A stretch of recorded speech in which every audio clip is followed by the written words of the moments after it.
Marami nga nagsasabi na ang pagbiyahe patungong Alaska ay isang tunay na adventure. But what makes it more exciting ay ang pagtalikod mo sa convenience ng cabin at ang pagsiset up mo ng sariling tent. Nandito ako ngayon sa solarium ng MV Columbia at makikita niyo sa aking likuran ay ang tent na sinet up ko na magsisilbing tahanan ko sa mga susunod pang mga araw. Tara, silipin natin kung anong nasa loob nito.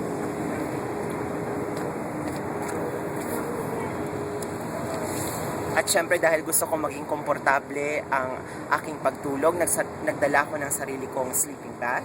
Meron akong comforter. At dahil mahal ang pagkain sa barko, gusto nyo magdala ng sarili nyong pagkain. So meron ako ditong stock ng mga canned goods.